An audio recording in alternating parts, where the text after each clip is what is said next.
Hi, and welcome back to Waveform Science. I'm your host, Jeff Hagan. It is October of 2024, and Bluetti has released their in-vehicle charger, the Charger-1. So now is an excellent time to have a video and a discussion on vehicle fast charging in general. We are, of course, going to cover Bluetti's new thing, but we're also going to be talking about vehicle fast charging in general and a bunch of other things that may or may not even be made by Bluetti that can assist with vehicle fast charging.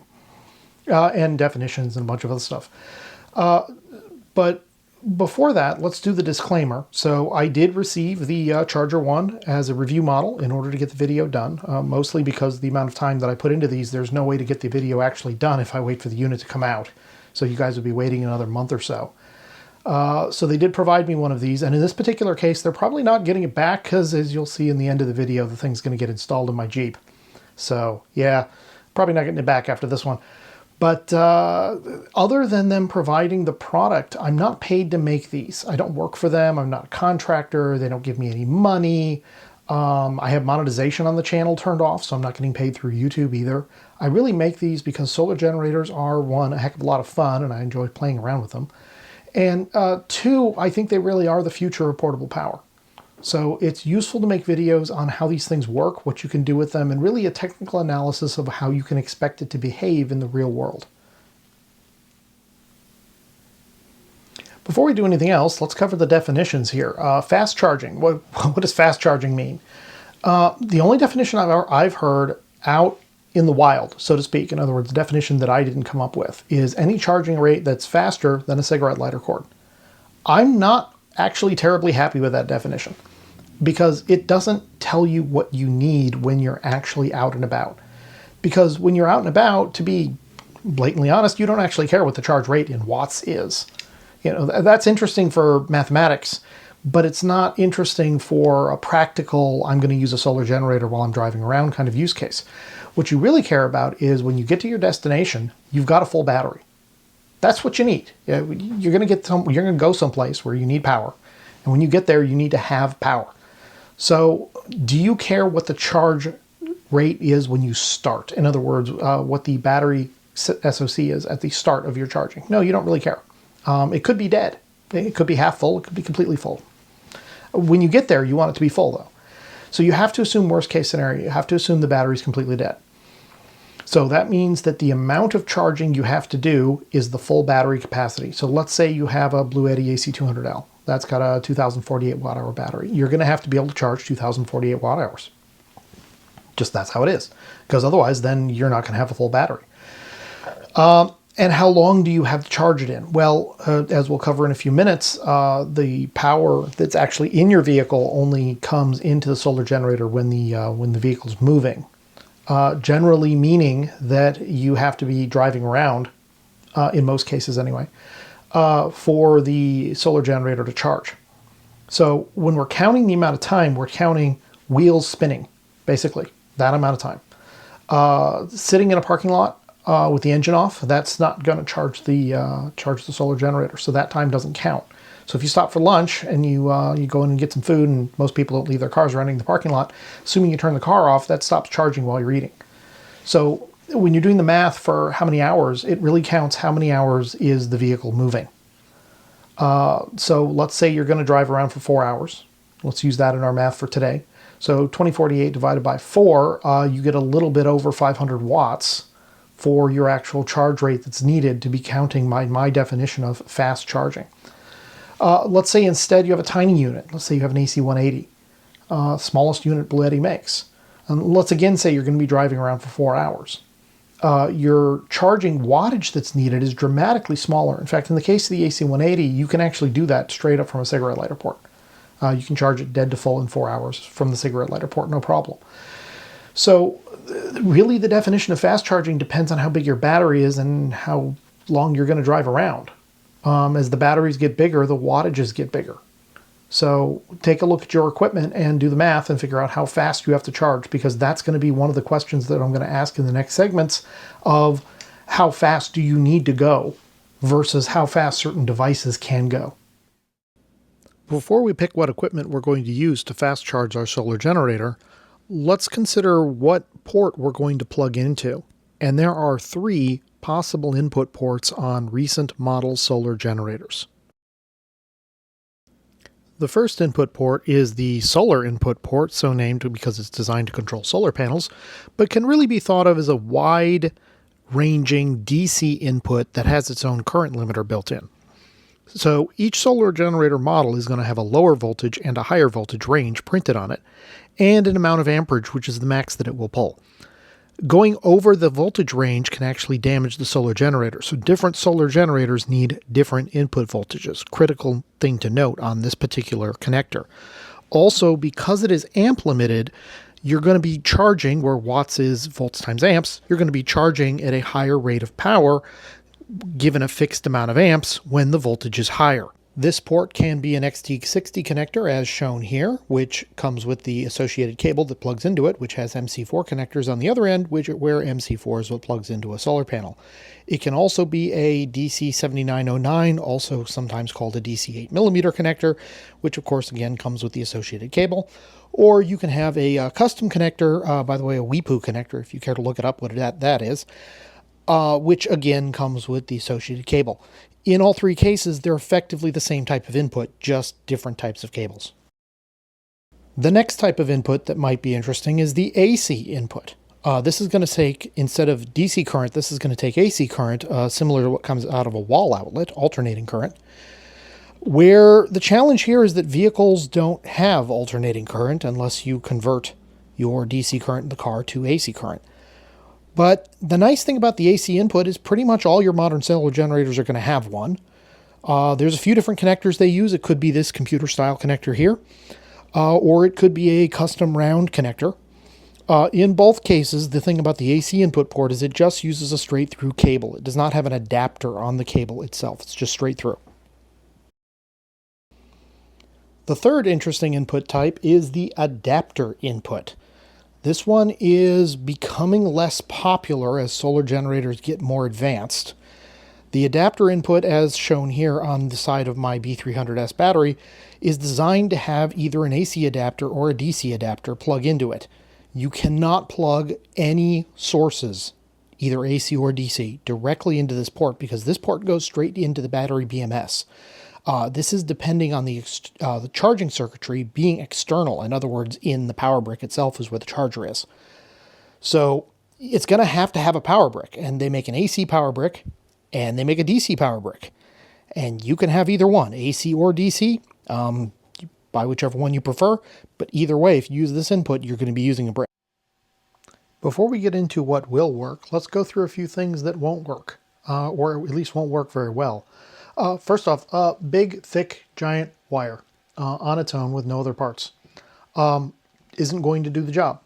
The reason being, the solar generators themselves are what's called amp limited. In other words, they're only going to pull a certain amount of amps. While bigger, thicker wire can transport more amps, that won't actually help you if the solar generator isn't trying to pull any more amps. So, that said, bigger, thicker wire is going to be a part of both of the suggestions that I make. It's a part of the solution, but it is not the solution on its own. The next thing that's just not going to work at all are really cheap inverters. These guys are, I don't know, $30 or so, maybe up to $50. They tend to have a cigarette lighter jack on the back of them. And, you know, they aren't going to do the job at all. So here's why. First reason, of course, the cigarette lighter jack is the limiting factor here. This particular one was advertised as a 300 watt inverter. I'm not entirely sure how you get a 300 watt inverter this small, but it's got a cigarette lighter port on the back. Well, you can't get more than 100 watts out of a cigarette lighter port, so it doesn't matter how much this inverter is rated for. You can't pull more than 100 watts out of it. The second problem is it's what's called a modified sine wave inverter. Modified sine wave. What does that mean? Well, it means it's not a pure sine wave. Well, what's a sine wave? A sine wave is the up and down motion of the AC waveform as it comes out of the wall. A good sine wave looks like this. The sine wave that comes out of this little cheapy inverter looks like this. Yeah, those two things don't look the same. In fact, there's a meter that you can use called a total harmonic distortion meter that will measure how much not the same it is. where 0% distortion means a pure sine wave. And 100% distortion is kind of hard to get, but it basically means that no part of that wave is similar to a sine wave. This particular cheapy inverter gives me 42% harmonic distortion, which is really bad. You need a number under 5% for a Bluetti device to charge. If the harmonic distortion gets too high, it will actually damage the power capacitors in the charging circuits. So the Bluetti unit, instead of allowing itself to be damaged, has a protection circuit and it will simply refuse to charge. Many companies do this, not just Bluetti. The same problem with the inverters that are built into your vehicles. So I've got one in my truck and one in my Jeep. Decided to measure the one in my Jeep. The sine wave is ew. Sine wave doesn't look so good. The meter, however, does tell me that I'm at 28.6% harmonic distortion, which is dramatically better than the cheapy inverter, but still way above the 5% that's needed. So that just plain isn't going to work. The other problem with the inverters, as I alluded to with the cigarette lighter port, when you plug something into an AC outlet, it has no way of knowing how big the outlet is. So you're going to have to reduce the charging speed down to whatever it is that that outlet can give. If the outlet can only give you 100 watts, well, you're not going to charge more than 100 watts. And by the way, the one in my Jeep is only rated for 150 watts. So even if it would work, it's not going to charge any much faster than the cigarette lighter port would anyway. So cheapy inverters and or the inverter built into your vehicle, probably not going to help you. Next, and I may get some slack for this, but whatever, the ubiquitous DC to DC converters, of which you can see I have lots of, are obsolete now. Why are they obsolete? Well, first off, they still work as good as they did. So if you've got one in your vehicle, there's no reason to run out and replace it. But at the same time, there's better things out there. These have two major disadvantages. The first one is cooling. They have none. There's no fan on these. There's no cooling. There's no way to cool them at all. I've seen some people bolt fans to the top of them. That kind of sort of works. But they weren't really designed with cooling in mind. So what you have to do is buy them at twice the output power that you're intended to use. This particular one, this one? Yeah, this one. This one right here is rated for 480 watts. However, you're never actually going to get 480 watts out of it because the solar generator is only going to pull 10 amps and at 24 volts, which is what that gives you. That's 10 times 24, so that's 240 watts. So it's rated for twice the power it's going to give. Well, why is it rated for twice the power? Because if it's rated for 1x the power, it's just going to overheat and blow itself up. And I've blown up a few of them. You put them in the back of the hot car in the summer, they don't tend to last very long because they've got no cooling. So that's a problem with them. The second problem with them is the output voltage is fixed. If I want to charge a small Bluetti, this 24 volt one here is great. It does the job. It charges it nice and fast as that unit can do it. But if I want to charge a bigger unit, this guy here, 60 volt output. Why do I have a 60 volt output one? Because I can charge my bigger units faster than my smaller units if I have a bigger output port on it. Therefore, I need a bigger device. That said, I have to have both, because if I've got a 60 volt output unit and I want to bring a smaller device with, well, this is just going to blow up the solar controller on the smaller device. So you wind up needing a whole bunch of them. The other problem is some of these, about half of these on the table here, are 12 volt input, and the other half of them are 24 volt input. So yeah, it's a problem. All of them can be replaced with the new Bluetti Charger-1. This device has as its input either 12 volts or 24 volts. And as its output, it has a configurable voltage that starts with whatever voltage it takes as its input. In other words, it can't lower the voltage. So it's either 12 volts or 24 volts, whatever it takes as its input is the minimum. And it goes up to 56 volts. So yeah, it basically does what all of these do. And I don't have to remember to replace and go swap out the DC to DC converter in my truck every time I take a different solar generator out, because this will do all of it. This will also work similar to the DC to DC converters that are on the market today. It'll work with any model of any unit. So this is really a new generation of them. I will give a shout out to Victron. They had one out first, but theirs only goes up to 30 volts. This goes up to 56. Much, much, much more useful. There are also a couple other companies here that have released DC to DC chargers that don't have configurable outputs. There's even one company that's released a DC to DC charger setup that only works with half of their own models. Yeah, that's a thing.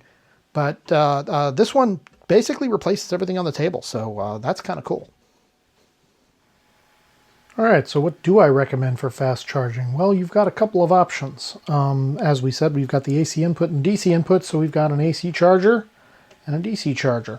Between the two, which do you want? Well, there are 4 questions that you need to answer in order to determine your choice. The first question is, what is your needed fast charging rate? How fast do you actually have to charge? The Charger-1 can go up to 560 watts. An inverter can go up to whatever the rate of the inverter that you choose to buy is. If you calculate that your needed fast charging rate is less than 560 watts and greater than that of a cigarette lighter port, then the Charger-1 is a good option. However, if your fast charging rate is even faster than 560 watts, well, Charger-1 doesn't go that fast. So that's your first question. The second question is, can your vehicle generate enough power to meet those needs? All modern vehicles, in fact, all vehicles that aren't modern also, have limits on how much power they can generate. And there's different ways that different vehicles generate power when you include things like EVs in the question. But they're all going to have a limit. So you need to figure out what the limit of your vehicle's generating capacity is and determine whether or not the fast charge rate is possible with your vehicle. Most gas-powered cars, you're talking about an alternator that would make the power, and alternators have limits, as we've discussed earlier.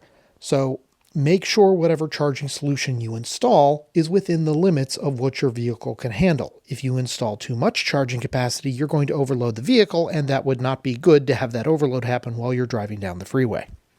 The third question is, do you have hard-mounted solar panels on the vehicle? And what I mean by hard-mounted, that's a panel that you can use while the vehicle is in motion.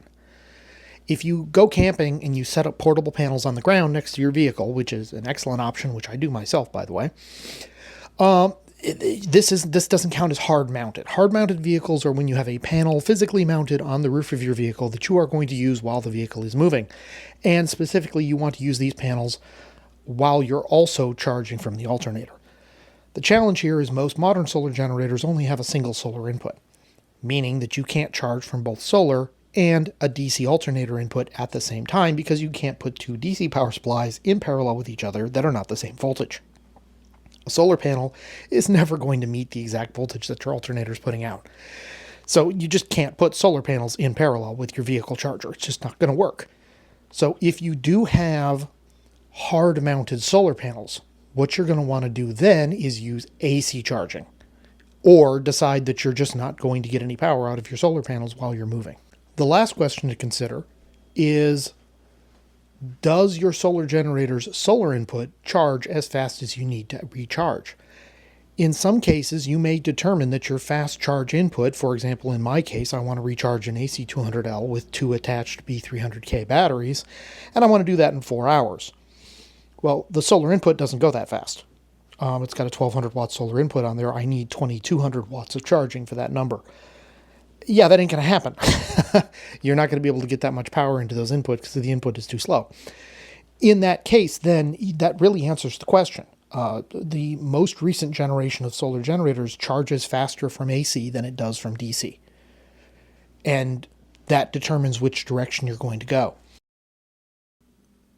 Next, how do you hook up your charging system, whichever one you choose? Luckily, this is a fairly easy answer, even though it seems complicated at first. All vehicles are the same, just a little different. So in your traditional battery system, you hook the Charger-1 up to either the starter battery or the location where your vehicle's manual tells you to hook up accessories. This is going to be a reoccurring theme. You hook it up where the manual tells you to. And it's going to get power from the fuel tank, goes into the engine, turns it into rotational energy, alternator turns it into electrical energy, then you get voltage that feeds into it that then goes into your solar generator. Let's say you have a smart alternator. Well, you're going to have a load sensor hanging off your starter battery. Same thing. Where do you put the accessories? You put it where the manufacturer tells you to. This is a big thing that a bunch of people are running into trouble with. If you put your accessory and you install the cables someplace other than where the manufacturer wants them, the load sensor is not going to pick up the load. It's going to turn off the smart alternator and your DC to DC charger will stop working. You have to install it where the manufacturer tells you to. Let's say you have a hybrid car. Well, that's a little different. You got this giant battery in there and you've got an engine. Well, you still have to start the engine. So you're still going to have an alternator that's going to be driving a starter battery. So it actually works out exactly the same way, even though it's a hybrid car. Your charging solution installs onto the starter battery. Same thing, exactly the same place where the manufacturer tells you to install it. Let's say you have a dual battery system. What are these? These are generally used on expedition vehicles, vehicles where you're really going out camping in the middle of nowhere, which, by the way, is a significant number of people that are installing these kinds of systems. Why would you want dual batteries? Easy, in case one battery fails in the middle of nowhere. You have a second one effectively acting as a hot spare. Where do you install your charging solution? You install it where the manufacturer of the dual battery system tells you to install your accessories. Generally, that's either off the dual battery isolator itself, is option 1, or option 2, directly onto the starter battery. Again, goes back to do it where the manufacturer tells you to. Let's say you have a battery electric vehicle system. Well, that's again completely different, except not different. You're still going to have a 12-volt accessory battery because your car stereo, your headlights, all these things, they're not running off the high voltage battery system that's driving the motor. They're running off 12 volts. Why? Because they don't want to have to make custom accessories for everything. So they still have mostly a 12-volt system. So you're going to install it on the 12-volt side that's running off the accessory battery. Install it where the manufacturer tells you to install it at the point where it does. Again, reoccurring theme here. And it'll run just fine. Let's say you have an RV. It's got a house battery system. So you've got a fuel tank feeding the engine, feeding an alternator, feeding the starter battery, which is then going through a charging system that is then feeding the house battery. Well, you got two options here. Again, it goes back to where the manufacturer tells you to, but there's going to be two different options. The first option, of course, is to install it right off the starter battery. The advantage there is you don't have to involve the house battery system in the equation at all. That's a completely separate system. You don't care. You're just charging straight off the starter battery as if it was just a regular car. No problem there. Only downside to that is, let's say you have solar on top of the roof of your RV. Well, now you're ignoring the solar, the solar that's built into your RV, not solar you'd install specifically for solar generators. Let's say you've got a solar package. That's going to feed into your house battery system. So now you're ignoring that solar and you're instead going directly off of the starter battery. In this case, what you could do instead of that is you could run it to the house battery itself, in which case then you're actually charging off of either the alternator or the solar.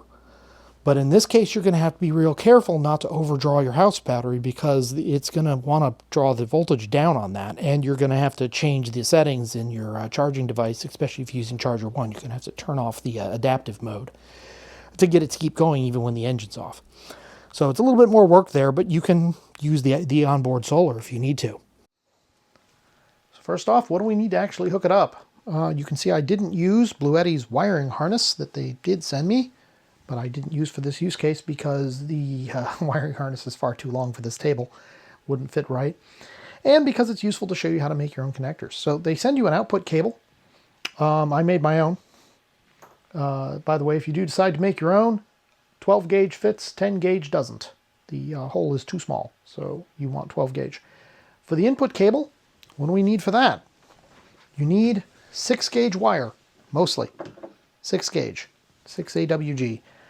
And you want stranded oxygen-free copper is what you're looking for, of whichever length you need. Probably in a passenger vehicle, you need about 15 feet of it, probably. You will need the ferrule connectors that they provide you in the box, and you will need a crimper for those particular types of cables. You can buy this crimper here, or others, doesn't matter, but a pair of pliers isn't going to do the job. You need some ring terminals, which, by the way, they give you in the box, or you can buy some. That's fine, too. I preferred to use a quick disconnect. See here, I've got an Anderson connector. I preferred that. And for those that are picky, yes, this is a 50 amp Anderson connector, and yes, this will pull 55 amps, so I need a bigger connector, and I will be getting a bigger connector before it's finished being put into the vehicle. You'll need a circuit breaker. Now, you don't technically need one of these, but it's easier to turn the device on and off with a physical switch than having to break out the app each time. Bluetti does provide you a circuit breaker on their cable that goes to the red wire only. This particular one that I have is a dual pole, goes to both wires. Single pole, dual pole in this case doesn't matter. As long as it goes to the red wire, you're fine. So you need a circuit breaker. 60 amps is what you want for that. And on the other side, on the battery side of the cable, the thing I'm missing here, and because the only reason I'm happy missing this is because I'm never going to run this unattended in the lab here, is you're going to need a fuse. And Bluetti's cable does not give you a fuse either.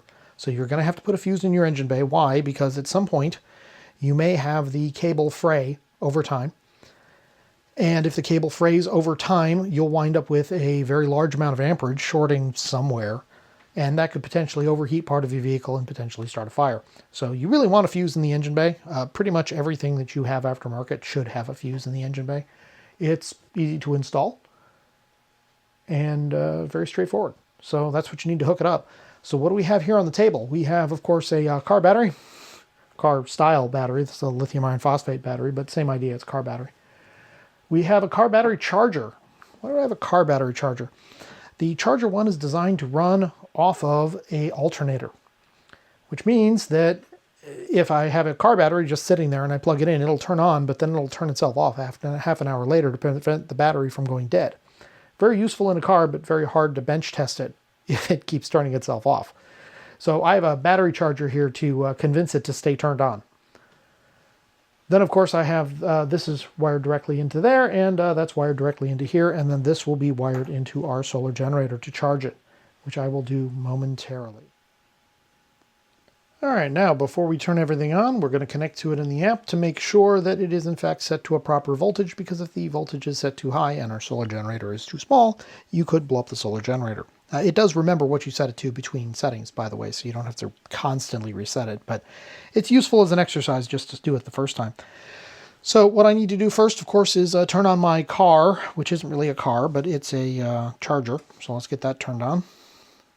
And there we go, that's on now. And now I need to turn on the circuit breaker. There we go. Charger-1 is going to start booting. Green light blinking here. And next I need to connect to it in the Bluetti app, which I am doing now. There we go. We are connected. So we see on the app we've got input voltage, 13.5 volts. We've got output voltage, 56 volts, which our solar generator can take up to 58 volts. So we are good there. So 56 less than 58. Charging is turned on. You can turn on and off charging in the app itself. Let's say you're driving around and you want to stop charging for some reason. Say you only want to get it to 90% for some reason. Well, you can turn it off while you're driving. That's fine. You can do that. You don't have to have a passenger work the app. Don't have you work it. But you don't need to stop the car and go mess with the wiring. Silent charging makes it make less noise. By the way, the noise you're hearing in the background here, this is coming not from Charger-1. This is coming from my extremely noisy battery charger. So the Charger-1 itself is pretty silent. We'll hear that in a minute when the battery charger is done doing its thing. Next, you can set the charging voltage. Let's go in here. And the easiest way, of course, is you pick your model number. Let's type in AC70, or you can just find it in the list. There we go, AC70. Pick it. There you go, updated. That's fine. Or if you're not charging a Bluetti device, you can scroll down to the bottom for custom, and you can set your voltage to whatever you like. So I can turn on advanced mode, gives me the do not blow up your stuff warning. And I can change the voltage to anywhere between 15 and 56 volts. If I was running off a 24-volt system, it will not let me set it any lower than the voltage coming into it. So you can run it off a 24-volt system as well, but you can't set it to 15 volts output with a 24-volt input. Usually not that big of a deal. But in this case, 56 volts is good. I'm happy with that. It's already set to that. What else do we have in the app? We have this little gear corner. Gives me the serial number. You can put a Bluetooth connection password if you so desire. You can update the firmware. Or you can go under advanced settings. What can I do for firmware update? Do I have a firmware update? Oh, ooh, I do. Ooh, update the firmware. Let's do that on camera. Hee hee hee. Update. Can you download it? Transfer it over. See the little lights blinking green and red? Upgrade successful. There we go. Wait for it to restart.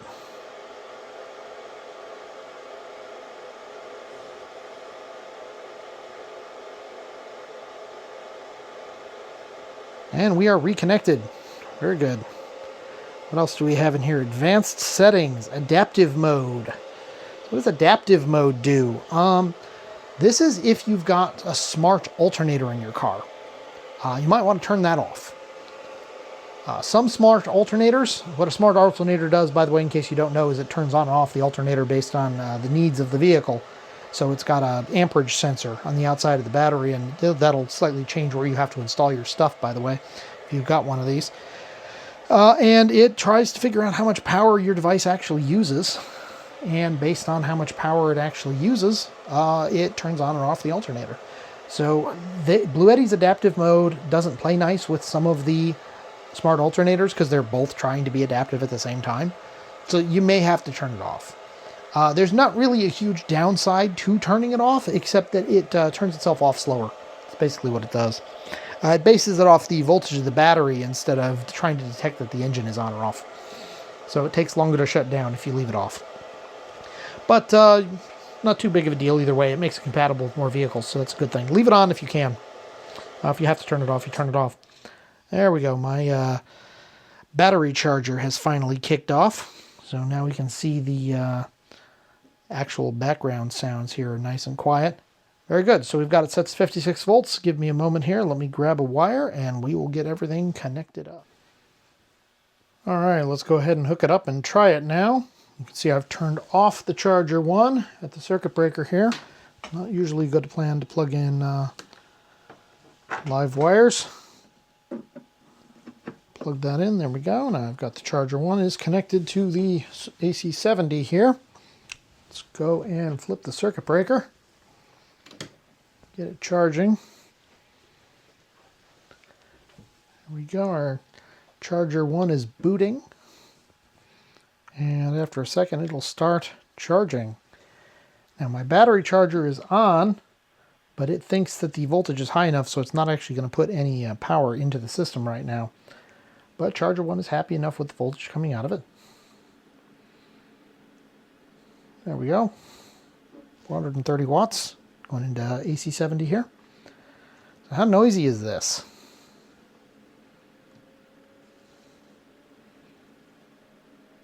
Well, the AC70 itself is about 46 decibels. Charger-1 about 48, so pretty much about the same volume as the AC70 when charging. So it does make some noise, but it's not a huge amount of noise. There is a silent mode if you want to make it even quieter. That'll actually slow down the entire thing, so both the Charger-1 and the solar generator will cut off its power output. That's pretty much all there is to it. When you turn off the car, it detects that the engine stops, and half an hour later, Charger-1 shuts itself down, so you don't actually have to go throw the switch every single time you stop. I do recommend, though, if you're going to unplug this while it's still turned on, you probably want to go throw the circuit breaker switch before you unplug it, because you don't want to unplug this wire here while the power is on, because you'll get a short, you'll get a shock. So let's turn that off. There we go. And that's bench testing. This video would not be complete without us hooking up, by the way, both of our two charging options. So we're going to start with the Charger-1. Our host vehicle in this case is my 2013 two-door Jeep Wrangler, which is set up for backwoods camping. It starts with a dual battery system. It's had that for a while. The dual battery isolator will allow you to have the emergency battery switched onto the engine in the case that the starter battery fails in the middle of nowhere, which we've actually had happen. So it's a good thing we had this system. But the system itself has you hook up all of your non-engine loads, your non-engine accessories, to the starter battery itself. Why is that? Because if the starter battery goes dead and you have to flip the switch to the accessory or the emergency battery, excuse me, they don't want the accessories to all kick on at the same time that you're trying to start the engine. So all of your non-engine accessories, in this particular case, the manufacturer of the dual alternator or dual battery system tells you to hook it up to the starter battery. So that's what we did. In addition to the dual battery system, we also have a solar panel installed on the hood. This is made by Cascadia 4x4. It is their vehicle-specific series. That particular solar panel just recharges the starter battery. It does not recharge the solar generator. Remember that the Charger-1 does not have good compatibility between using both a solar panel and the Charger-1 at the same time. So in this case, the solar panel is simply recharging the starter battery, which, by the way, the starter battery has a bunch of other stuff running off of it. So it is useful that it does that. The Charger-1 connects to the DC bus, same place that you'd hook in all of your other non-engine accessories. And that runs directly to a solar generator, usually an AC 180 in my case. So where do I hook up my loads? Well, the DC loads, I don't usually run directly off the solar generator. Why? Because the solar generator doesn't have solar hooked up to it. But there is solar hooked up to the starter battery. So in this case, I'm running my accessories off of the vehicle's 12-volt bus.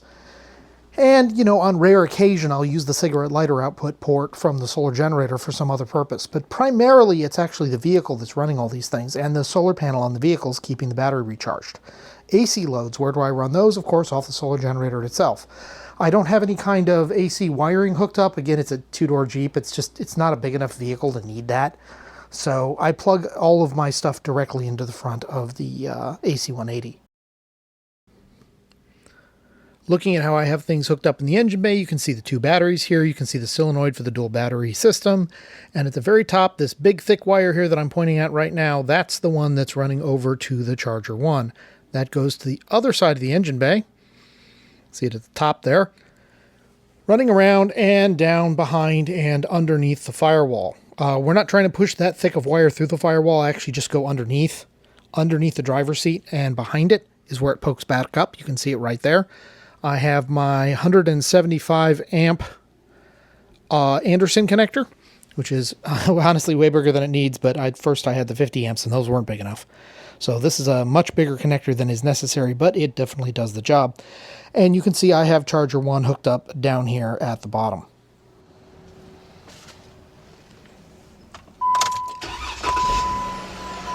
You can hear that I just started the engine. Let's see if the Charger-1 kicks on when the engine starts. I have an AC 180 hooked up. And it takes a second for the Charger-1 to boot, and here we go. Starting to get a little bit of power out of it. Power ramps up slowly as the solar controller decides how much it can eat.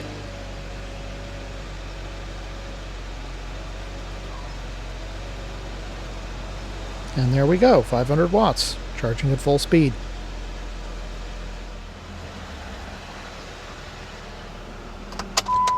If we turn the engine off, does charging stop?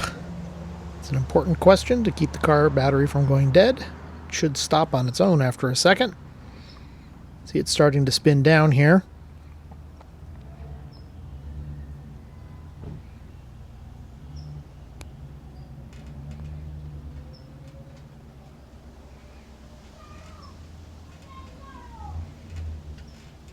And it does stop, although it took about 25 seconds to stop. So it starts up with the engine, it stops with the engine, and it charges at 500 watts, so it seems to do the job. One of the main advantages of a variable voltage output DC to DC converter, unlike the single voltage DC to DC converters in the generation beforehand, is I can now charge a much smaller unit like this hands-free one, which, by the way, is going to be the next video, off the same hardware without changing anything except going into the app and reducing the voltage so I don't blow up the input on the hands-free one. You can see here I'm charging at full 200 watts, which is as much as it can take, and absolutely does the job. Next, let's talk inverters. So we're going to have a setup here on the bench that we can play with. But before we play with it, let's talk about how to hook it up and why I consider the inverter to really be a secondary. Let's do that one first. Mostly it's cost. The Charger-1 with their cables and all the parts needed to hook it up that are extra is $350 roughly. This 1 kilowatt inverter, this guy right now with all the parts to hook it up is $428, so not quite $100 more, but pretty close. And the 3 kilowatt model that we're going to see in the truck later, that one is $701 with all the parts. That assumes, by the way, all three of these assume you're doing your own labor to install them. If you hire somebody else to do it, prices go up. So what do you need to install the inverter? Why are there more parts? You notice those parts lists had more parts. Well, the inverters don't know how to turn themselves off when the engine turns off. And why didn't they do that? Well, most inverters are sold for RVs and they don't want them to turn off when the engine turns off. They want them to stay on because you have an RV has a second battery, a house battery system, where it will be connected to that house battery, similar to this diagram. But unless you have an RV, which, you know, my pickup truck is kind of an RV, but not really. It's mostly a pickup truck. It doesn't have a house battery. So because I don't have a house battery, I kind of want the thing to turn off when I stop the engine so I don't kill the starter battery, which means I have to install a relay. So behind your inverter, you're going to have a relay, a fairly large relay, depending on the size of your inverter, 120 amps or 300 amps for the 3 kilowatt one. And you're going to have to put that in the circuitry behind specifically the red wire, between the red wire and the battery, where the trigger for the relay is the ignition circuit, which means you're going to need to figure out where the ignition circuit is in your engine and run a trigger wire from the ignition circuit back to wherever it is you put the relay. That makes the setup a little bit more complex, and you still need the DC fuse that you have to have on pretty much everything that's aftermarket. You're going to have a fuse in the engine bay to prevent fires. And you're also probably going to want a circuit breaker if you're going to want to cut off the inverter without having to turn off the inverter itself and mess with the inverter. In other words, if you want to manually cut its power, you will need a DC circuit breaker. So it's got the same effectively parts plus more for the Charger-1, and it costs more. So it's harder to install and it costs more. Again, we went back to the advantages earlier in the video on why you'd want the inverter. And generally, unless you have those use cases, you don't really want it. But let's try it here. So we've got it. We've got an AC70 here. By the way, I have a lot of Bluettis. I picked an AC70 on purpose for this test because it lines up with the 1000-watt inverter pretty well. It's on turbo mode. Let's kick the inverter on. It's going to make a beeping noise. Beep. There we go. Now it's going to start up. And it will start charging at 900-ish watts, which is what the AC70 does on turbo mode. And it's a good thing, too, because it's a 1000-watt inverter. There's no communication between the AC70 and the inverter, so there's no way for the AC70 to know that the inverter pulls out 1000 watts. But in this case, it works out pretty well. All right, let's try this exact same test, but this time with a slightly bigger solar generator. I've got my AC200L here.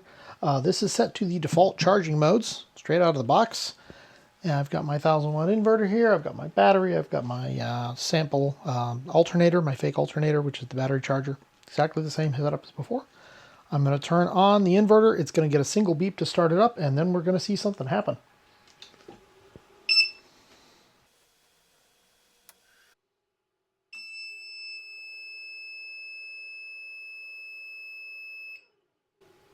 Well, that was annoying. So what did it just do? Let me turn this back off so it doesn't do that again. The AC200L by default charges at 1200 watts. This is a 1000-watt inverter. It can't put out 1200 watts, so we have just overloaded our inverter.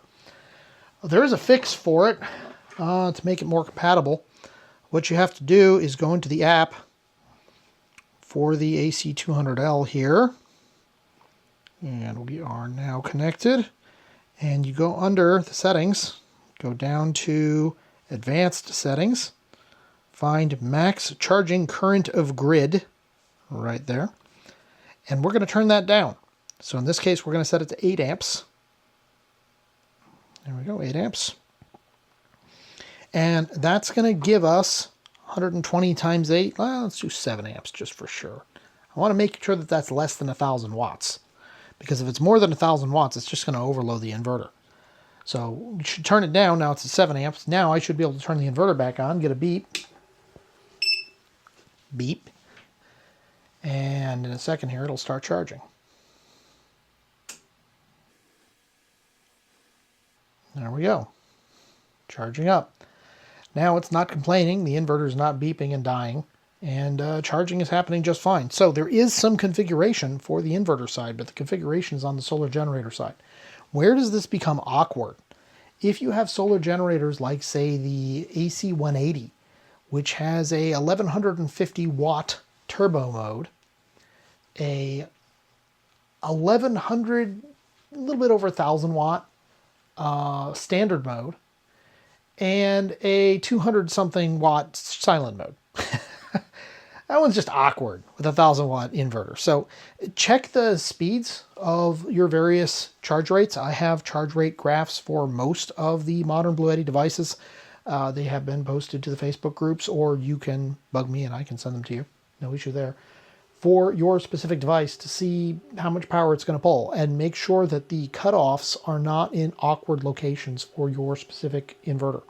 If you have one of the larger units, AC200 or bigger, it's got the max charging current of grid setting in the app, where you can just directly set how many amps it's going to charge at, in which case then you can make it compatible with anything.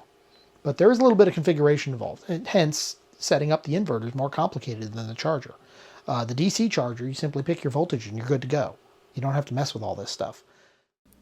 As promised, we're also going to set up a vehicle with an inverter. In this case, the vehicle we're setting up is a Ram 2500 2018 Power Wagon model with a Project M camper shell on the back of it.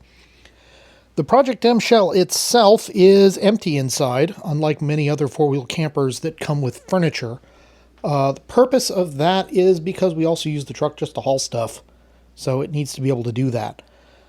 And the goal of this build is to do something that is both awesome and absurd at the same time. I want to be able to run an air conditioner off-grid.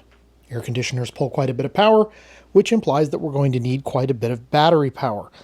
This is why this system is going to be built around an AC200L with 2 expansion batteries hooked up to it. We are going to start with exactly the same dual battery type system that we had in the Jeep. So we've got the starter battery and the emergency battery. Interestingly, by the way, I used exactly the same kit between the two vehicles because the Jeep kit expands large enough to handle a truck as well. Just like in the Jeep build, we're going to add some solar panels. In this case, we're going to use the Cascadia kit for the Ram 2500 for the hood panels and hook those up in exactly the same way. We're also going to add some panels onto the roof of the truck. Those panels are going to be connected directly to our solar generator. In other words, without a solar generator in the truck, those panels are connected to nothing.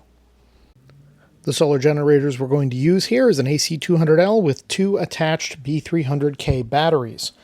That's going to provide your AC output. Now, I'm just plugging devices into the front of the solar generator. I don't have any sort of AC wiring buses. Mostly, again, because the truck is relatively small inside. There's not a lot of point to do a lot of extra wiring just because it would use up all the space. But primarily our load here is an air conditioner. The air conditioner pulls 500 watts roughly when it's running. It's a 5K BTU air conditioner. And the goal here is really to keep the air conditioner running overnight. Because we have a much larger amount of battery capacity in the truck, and because I still want to recharge the battery from dead to full in a single day, that means that we're going to have a much higher charging wattage. In this case, the math tells me I'm just about 2,000 watts of charging is what's going to be needed. So of course you want to build your system a little bit bigger, but why can't I use Charger-1 here? Because the solar input on the AC200L is 1,200 watts. Even if there was a magic DC to DC charger that doesn't exist, that went faster than Charger-1, the solar input on the AC200L can only take 1,200 watts, and I need 2,000 watts. Otherwise, I can't recharge in 4 hours. So any sort of DC system, given the fact that I'm using AC200L, isn't going to work. That forces me to use an AC system, which is why I'm going the inverter route. So what did we need in order to make this build work? First off, I needed a charging rate of about 2,000 watts, plus or minus, a little bit more, a little bit less. They make 1,000 watt inverters, 2,000 watt inverters, and 3,000 watt inverters. Well, the 2,000 watt inverter is not going to be fast enough because I want to go a little faster sometimes. So that's not going to work. The 3000 watt inverters is overkill, but I don't mind overkill that much. It basically means I'm not going to be driving the inverter to the maximum. So let's do the 3000 watt inverter. We of course do need to have the fuses that we talked about earlier. Those need to be in the engine bay. We also have to have the relay system. And in this case, 3000 watts at 12 volts gives us over 300 amps, plus or minus 300 amps. So again, let's do overkill. Let's do a 500 amp relay. And then we've got to run a relay trigger cable back to the ignition circuit. So this is going to be a fairly complex install as compared to a DC-based charger, but it kind of is what it is because DC chargers can't go as fast as what we need for in this build.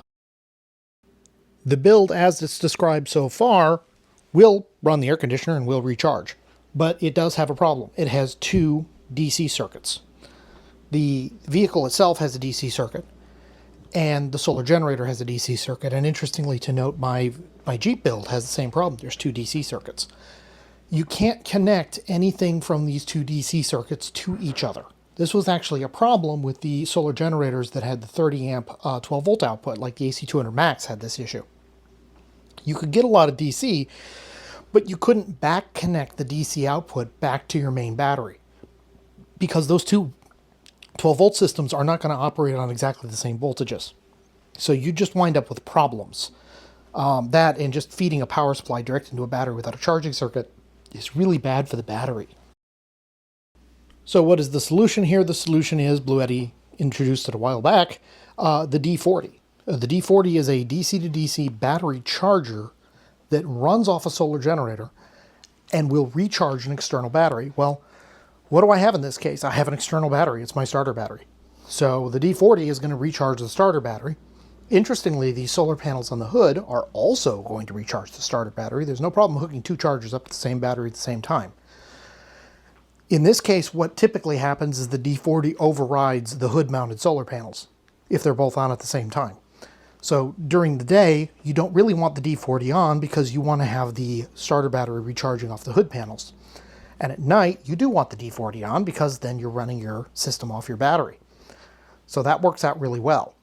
And most of my DC gear then runs directly from the vehicle bus, which means that if I want to run, for example, a car refrigerator, and I want to put that refrigerator in the cabin of the truck, instead of in the back of the truck, then I can do it, and I can still power that refrigerator with the AC200L that's in the back of the truck via the D40, even though it's not plugged into the solar generator, it's plugged into the truck. So the D40 is a really elegant solution to this particular problem. Let's take a look at the build that's in the vehicle itself. So here we've got the Optima battery, the AGM battery that's in the engine bay. And right here is the 4-aught cable, real thick stuff, that's running into the fuse block holder. You can see the fuse block holder right there. Then it's running down and underneath the truck. We're not even going to go into the cabin at all. We're going straight to the bed of the truck. Next, let's look around to the bed. We got the cable coming up. There's two of them here. The thinner one is actually used for a different purpose. That's actually to run a air compressor. But the thicker one there is running over into this device labeled Stinger, which is, by the way, my relay. It's a relay that's typically used for car audio. And then next to it is the giant 3000 watt inverter. And then next to that is an outlet plug that we had to build because the inverter doesn't have a big enough outlet on it. We needed to pull all 2200 plus watts out of the same outlet plug. For this build, I needed to build my own plug because Bluetti doesn't have a 30 amp charging port for the AC200L. They've got a 20 amp, but I really wanted to use a TT30, so I made my own cable. What it looks like set up in the back of the truck itself is I've got on the shelf, the AC200L sits there, and the inverter is right below it next to my, currently, by the way, open so you guys can see it, big wiring block. That's kind of usually covered up. I don't leave it open all the time, but it's open right now so that you guys can see what kind of wiring is involved there. A couple of circuit breakers, and the large black box above it, that's a radio patch panel for radio connectors. All right, let's turn on the truck and see if it actually charges. It should. And there we go, it's kicked on. And full wattage, 2400 watts of charging here.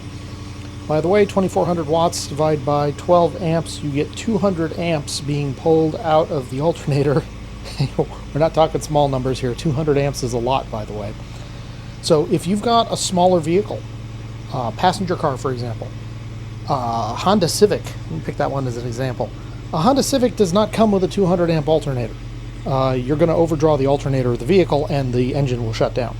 So make sure you do the math on whether or not your vehicle can handle this level of charging before you decide to design this type of system. You also see the DC output there. That's the D40, by the way, backfeeding into the car battery while the truck is running. Next, let's see, does the system actually turn itself off when you turn the engine off?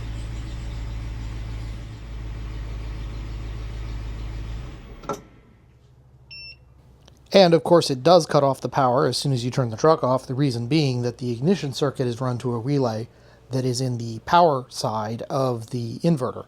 So the moment you turn the truck off, it cuts the power to the inverter, and the inverter cannot continue to run without power, so charging stops immediately as soon as you cut the truck off.